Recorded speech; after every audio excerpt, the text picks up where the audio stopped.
تو اور دوسرا کانسیپٹ بھی ہے، وہ بھی میں چاہتا ہوں اس کے بارے میں آپ کوئکلی بتائیں. منی از اکول ٹو ہیپینس.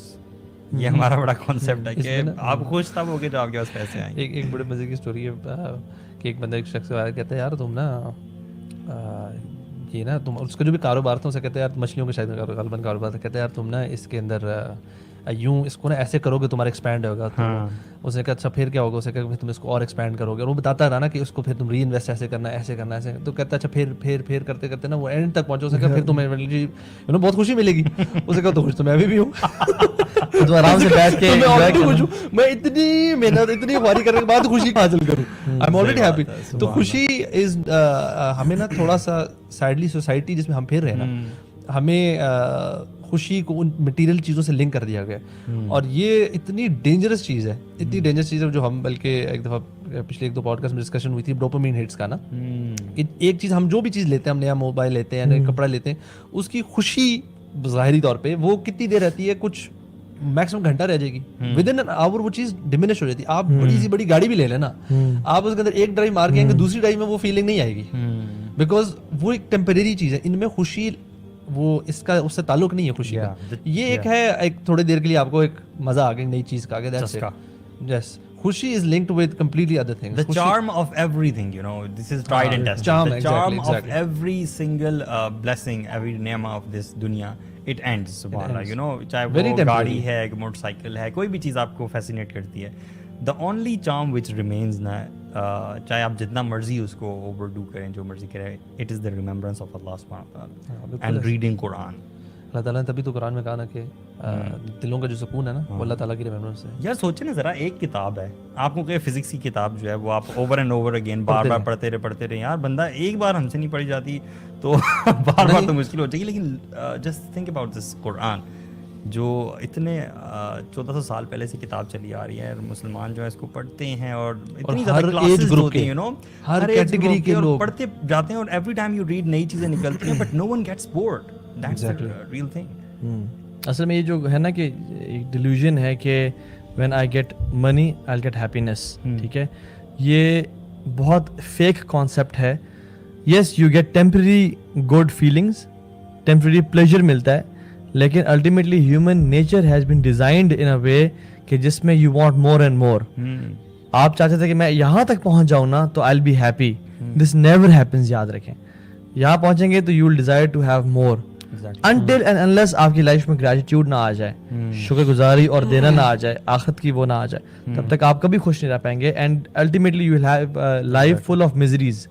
حدیث بھی ہے اس بارے میں کہ انسان کا جو پیٹ ہے وہ قبر کی مٹی بھر سکتی ہے. اور ایک اور حدیث اللہ کے نبی صلی اللہ علیہ وسلم نے فرمایا کہ اگر انسان کو ایک سونے کی وادی دی جائے تو وہ ایک اور ڈیزائر کرے. لیکن نیک بندے کے لیے مال بڑی بلیسنگ بھی ہے. جیسے ابوبکر صدیق نے بلال کو خریدا، تو نیک بندہ اگر ہو تو اس کے لیے مال بہت بڑی بلیسنگ ہے، اس طرح سے کہ وہ اپنے آپ کو، اپنے بچوں کو دین پہ انویسٹ کر سکتا ہے، دین کے لیے خرچ کر سکتا ہے. حدیث میں کیا آتا ہے کہ نعم المال الصالح للرجل الصالح، کہ کیا ہی خوبصورت ہے کہ ایک نیک انسان کے پاس صالح مال ہو، یعنی حلال مال ہو. تو ہم کس کو بیسیکلی توحہ برا کہہ رہے ہیں؟ ہم برا اس کو کہہ رہے ہیں کہ انسان کا ساری کی ساری ڈپینڈنسی جو ہے وہ مال پہ ہو، پہلی بات. دوسری بات، وہ ساری زندگی وہ مال کمانے کے پیچھے لگا رہے اور اس کا اللہ تعالیٰ سے کوئی ریلیشن شپ، کوئی تعلق، دین سے کوئی تعلق واسطہ نہ ہو. نمبر 2 ہے. نمبر 3، اسپینڈنگ وہ نہ کرے، ہولڈنگ کرے، یا اسپینڈ کرے تو وہ ایسے کاموں پہ کرے جو کہ شر کے کام ہیں. بالکل، اس سب کو ہم برا کہتے ہیں. ہاں، اور ڈیفینیٹلی کمانا بھی غلط طریقے سے ہے، کمانا بھی اسٹارٹ بھی اس سے ہے، جھوٹ بولے کے مار ہے، تو وہ چیز اپنے پیٹ میں آ کے انگارے ڈال رہا ہے، تو یہ سب سے بڑی چیز ہے. تو حدیث میں کیا آتا ہے کہ پوری مختلف امت کے ڈفرینٹ فتنے ہوتے ہیں، میری امت کا جو فتنہ ہے وہ مال ہے. تو اللہ کے نبی صلی اللہ علیہ وسلم کا جو ڈر تھا نا ہمارے لیے، وہ نہیں تھا یہ غریب ہو جائیں گے یہ لوگ. میں تو نہیں تم غریب ہو جاؤ گے، بلکہ مال تمہارے پہ وافر ہو جائے گا. ڈر اس بات کا رہتا ہے تو مال کے پیچھے پاگل ہو جائے گا. اور جو وہن کی بیماری ہے نا جو آج مسلمانوں میں ہے، وہ جو حدیث صحیح ہوتے ہوئے نظر آتی ہے، حب الدنیا و کراہیت الموت، وہ کیا ہے کہ دنیا کو کمانے، جو کیپٹلزم ہے. کیپٹلزم اتنا برا کہ دیکھیں نا، دیکھیں سبحان اللہ، ہم نے ہر کسی کو، پوری دنیا اگر آپ دیکھ لیں، ہر بندے کا اسکیجول دیکھ لیں، وہ کیا کر رہا ہے؟ ہر بندہ پیسے کے پیچھے بھاگ رہا ہے. اور ایک بندہ جو 9 to 5 کر رہا ہے، اس کے پاس اپنی ہیلتھ کے لیے ٹائم نہیں ہے، فیملی کے لیے ٹائم نہیں ہے، اپنی ماں باپ کے لیے ٹائم نہیں ہے. اس کا باس اس پہ ترس کھاتا ہے اور کہتا ہے کہ بیٹا ٹھیک ہے تیرے پاس سیم پرکس ہیں, سیم سب کچھ ہے, تجھے میں 9 to 5 کی جگہ 9 to 1 کا ٹائم کر رہا ہوں, آئندہ تو 9 to 1 آفس آیا کر, اور پھر تو گھر چلا جایا کر, give time for your wealth and وہ 1 بجے چھٹی کرے گا تو سیکنڈ جاب ڈھونڈے گا, فری لانسنگ شروع کر دے گا یار.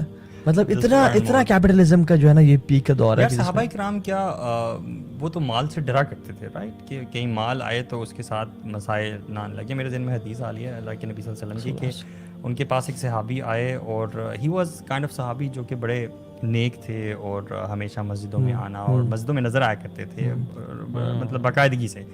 تو انہوں نے اللہ کے نبی صلی اللہ علیہ وسلم سے یہ شکایت کی کہ میرے پر نا غربت بہت زیادہ ہے. تو اللہ کے نبی صلی اللہ علیہ وسلم نے چہرہ اٹھا کے ان کی طرف دیکھا تو پتہ چل جاتا تھا اللہ کے نبی صلی اللہ علیہ وسلم کو. تو اللہ کے نبی صلی اللہ علیہ وسلم نے کہا کہ مجھے ڈر لگتا ہے تمہارے بارے میں دعا کرنے سے کہ تمہارے پاس ویلتھ آ جائے, کہیں ایسا نہ ہو کہ یہ والی جو نعمہ ہے, یہ والی جو بلیسنگ ہے کہ تم روزہ اور صوم وغیرہ اور صلاۃ وغیرہ یہ چیزیں چل رہی ہیں, مسجد آنا, ہم تمہیں دیکھتے ہیں, اللہ تعالیٰ کے ساتھ جو کنیکشن ہے تمہارا, یہ والی نعمت جو ہے یہ اس نعمت سے بڑی ہے کہ یہ نعمت جو ہے نا وہ لوز نہ ہو جائے.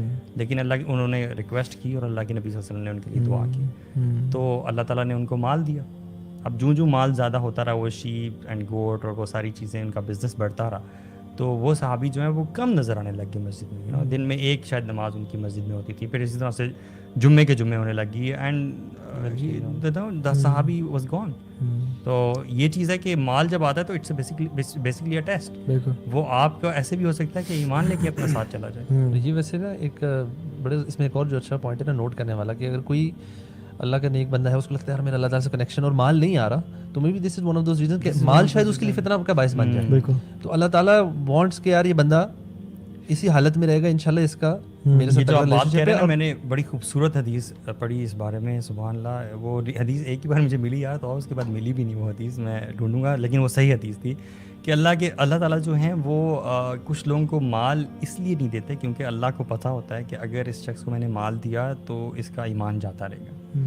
اور اس کا اپوزٹ بھی ہے کہ کچھ لوگوں کو اللہ تعالیٰ نے مال دے کے رکھا ہوتا ہے اور وہ اللہ کے فرما برداری میں ہوتے ہیں, اور اللہ کو پتہ ہوتا ہے کہ اگر اللہ نے ان سے مال لے لیا تو ان کا ایمان جاتا رہے, کفر میں پڑ جائیں گے وہ, یا وہ جو ہے نا حرام کام کرنے شروع ہو جائیں گے. اللہ اکبر.